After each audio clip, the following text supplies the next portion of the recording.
का लगा थे तो इका इसक की बीमारी हुई गई। हो गई हो। अरे जयचंद, तुम हद हो गई यार। 2 पैक भी दिल्ली के लिए मुझे रिहर्सल पे जाना है। हाँ, अपनी नाटक कंपनी है। एक ऐसा नाम जिसने हंसी को इज्जत दी, एक ऐसा नाम जो एक्टिंग का बादशाह बना, एक ऐसा नाम जो कॉमेडी का असली किंग था, और वो नाम था जॉनी वॉकर। जॉनी वॉकर सिर्फ एक अभिनेता नहीं थे, वो एक ऐसी शख्सियत थे जो लोगों के दिलों के गम मिटा देते थे। उनके चेहरे की मुस्कान और उनकी शरीफाना कॉमेडी ने उन्हें बॉलीवुड के इतिहास में हमेशा के लिए अमर कर दिया। उनकी कहानी एक बस कंडक्टर से शुरू होती है और फिल्मों के कॉमेडी किंग पर खत्म होती है। उनका असली नाम था बदरुद्दीन जमालुद्दीन काजी। 11 नवंबर 1926 को मध्य प्रदेश के इंदौर में एक गरीब परिवार में जन्म हुआ। घर की हालत बहुत तंग थी। पिता मजदूरी करते थे और मां घर चलाने की कोशिश करती थी। बचपन से ही बदरुद्दीन को समझ आ गया था कि जिंदगी आसान नहीं होने वाली।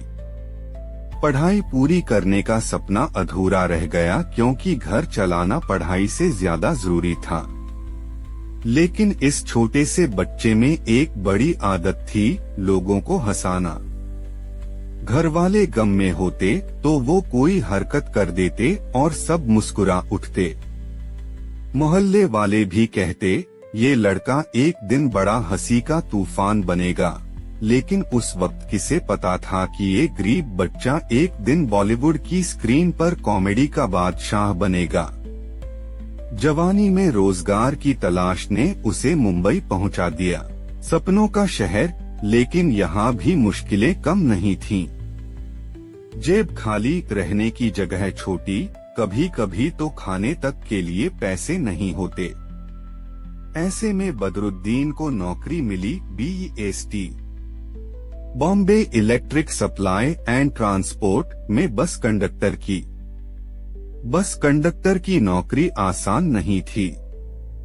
सुबह से शाम तक भीड़ भरी बसों में टिकट काटना, यात्रियों के गुस्से को सहना, झगड़े झेलना।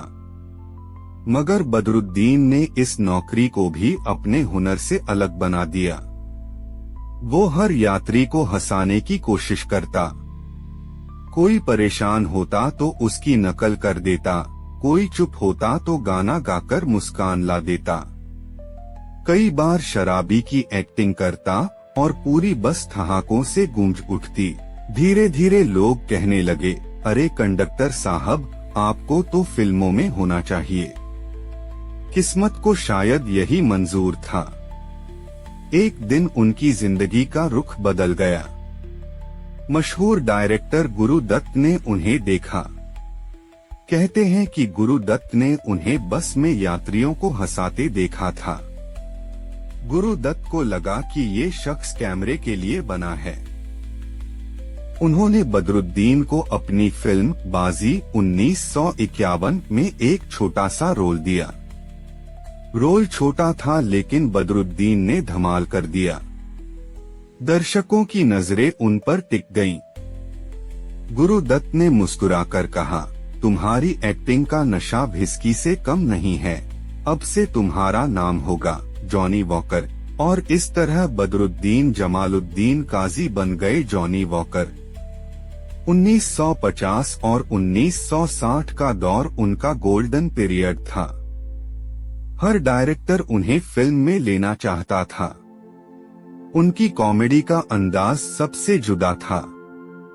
न गंदी बातें, न डबल मीनिंग जोक्स।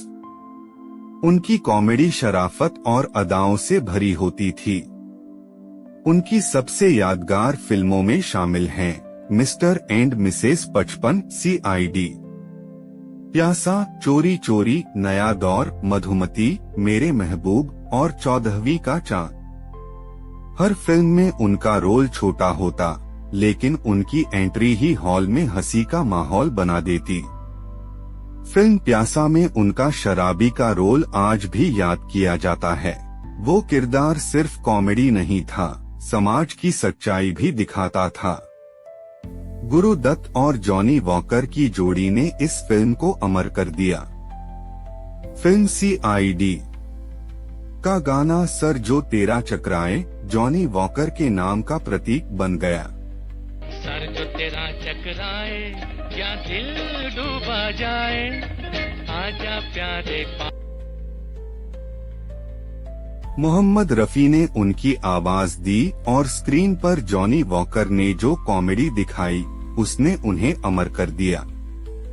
आज भी ये गाना सुनते ही लोगों के ज़हन में उनकी तस्वीर आ जाती है, एक मजाकिया, शरीफ और दिलकश आदमी। चोरी चोरी में राज कपूर और नरगिस के बीच उनका कॉमेडी टच फिल्म को और रंगीन बना देता है। मेरे महबूब और 14वीं का चांद में भी उनके किरदार छोटे मगर दमदार थे। उनकी खासियत यही थी कि वो कभी भी सस्ती या भद्दी कॉमेडी नहीं करते थे। जब दूसरे कॉमेडियन डबल मीनिंग या ओवर एक्टिंग करते, जॉनी वॉकर शरीफाना अंदाज में लोगों को हंसाते। उनका कहना था, कॉमेडी में भी शराफत हो सकती है, लोग बिना शर्मिंदगी के हंस सकते हैं। उनका असर इतना गहरा था कि महमूद और किशोर कुमार जैसे बड़े कॉमेडियन भी उनकी इज्जत करते थे। वहीदा रहमान ने एक बार कहा था, जॉनी वॉकर के बिना हमारे सेट सूने लगते थे। उनकी मुस्कान पूरी टीम को जिंदा कर देती थी। जिंदगी में उन्हें मोहब्बत भी मिली। उन्होंने फिल्म इंडस्ट्री की एक्ट्रेस नूर से शादी की। जिंदगी सादा रही, नाम दौलत सब था, लेकिन वो कभी घमंड में नहीं आए।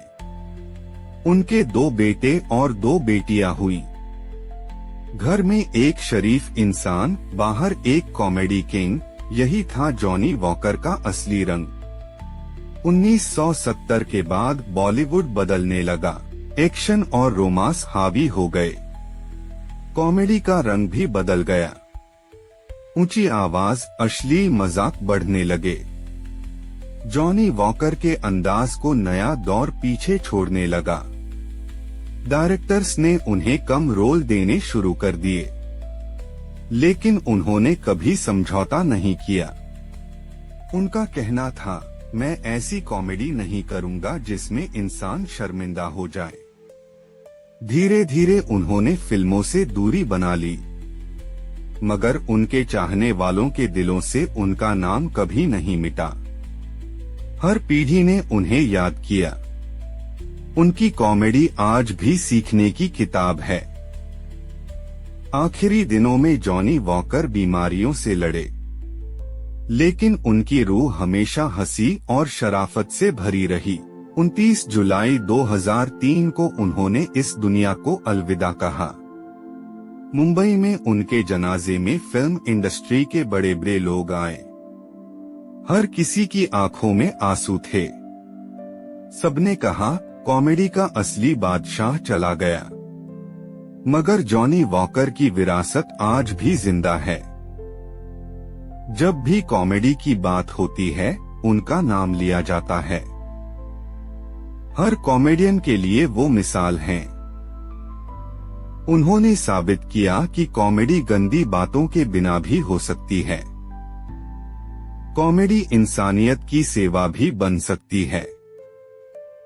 उनके डायलॉग्स, उनके गाने, उनकी मुस्कान, सब कुछ हमेशा के लिए अमर है।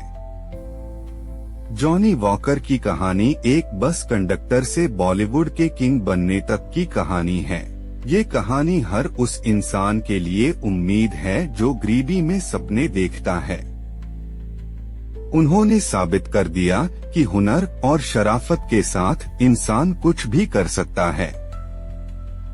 उनका नाम हमेशा लिया जाएगा, एक ऐसा नाम जो एक्टिंग का बादशाह था, एक ऐसा नाम जो कॉमेडी का किंग था, और वो नाम था जॉनी वॉकर।